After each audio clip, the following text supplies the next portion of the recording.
everyone, my name is Alejandra Landano and welcome back to my YouTube channel.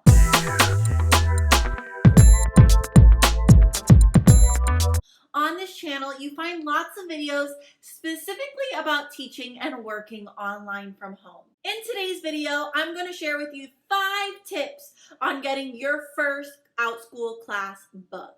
Tip number 1 is quite obvious. You actually have to plan and create a fun yet simple Outschool class.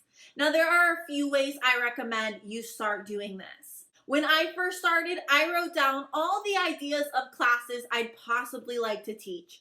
For me, for example, I wrote down letters, I wrote down reading, animals, jobs, arts, books. I wrote down all of my ideas. After I did that, I then went to the Outschool email. So about every week, Outschool will send you an email of all the parent requests. I then started looking through those requests and seeing if any of my ideas matched with the requests. When I first started, I actually did create classes on that request list, and I do think it helped getting me a few bookings in the beginning. For example, a class that I first started teaching that I no longer teach anymore was creating paper dolls. I saw this was a request on the Outschool page. I clicked offer the class, and then I created a class where I showed the students how to create a paper doll. Granted, I don't teach that class anymore, and I didn't enjoy it actually too much, but it did get myself out there. It allowed me to meet new students and start getting reviews on my profile.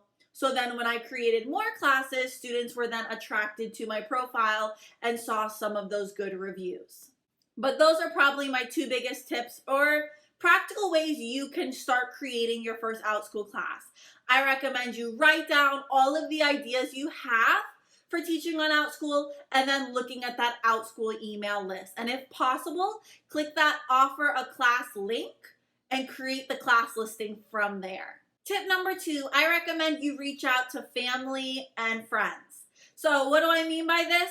Check to see if anybody you know has a kid that might want to enroll in one of your Outschool classes. Remember, when you become an Outschool teacher, you'll have a referral link, and you can actually send these links to people you already know. And when they sign up using the link, they'll get a credit. So they'll get some credit to use towards Outschool, and they could definitely use it towards your first class. If the parents are already familiar with Outschool that you know, you could also offer them a free class. So they would enroll in your class and they would pay, and then you would give them a refund back. And again, that might just be a great idea to start getting those reviews in.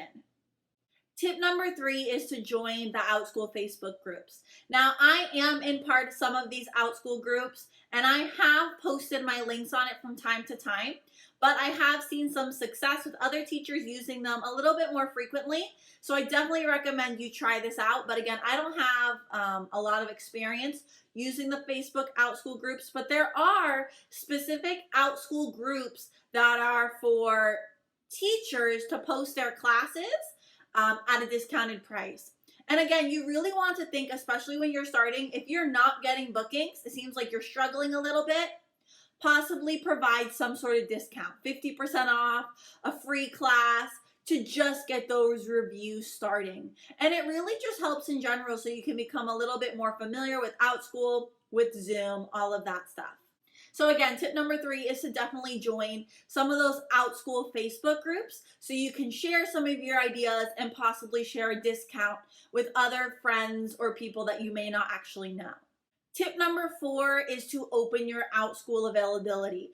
So I will show you this on my computer in just a second, but there is a feature on Outschool where you can choose your availability, and then parents can select what time works best for them and schedule the class. So again, I'll show you that feature on the computer. So I am logged into my Outschool account, and you can see when you hit teach, at the top it has all different options. You want to click availability. Then you can set a weekly availability. That basically means that parents can choose what time they want to schedule a class based on the availability you have saved there. Also, if you go to the top and hit sections and click at the top, it will show you when to schedule classes. So these are the most popular times on Outschool, and obviously if you look carefully, it's in the Pacific time zone. But these are great times to try to schedule your classes as well. My last tip, tip number 5, right now. So I am recording this video in November. Ongoing classes are doing very, very well on Outschool. I am barely teaching my one-time classes. Most of my focus right now has been ongoing classes. So if you have not started creating ongoing classes, I definitely recommend you start creating an ongoing class. That is a great way to start getting bookings. Again, it's something that's it's in high demand right now. So it's something that I would recommend you try and create. And I actually have another YouTube video that goes into a little more detail as to how I create ongoing classes. But if you don't seem to be getting bookings with those one-time classes, I definitely recommend you try those ongoing classes. Now, those are my 5 tips. If you have not started your Outschool journey already, I highly recommend you do. And if you need a referring teacher, I am here to help. I would love to be your referring teacher. I will help you throughout the entire process. I can help you create lessons, and I can just be here as your guide and mentor. I love working for Outschool, and I'm sure you would love it just as much. If you have any questions, don't hesitate to leave a comment or send me an email. Remember, I am a resource here to help you. Thank you so much for watching today's video. I'll see you next time. Thanks. Bye.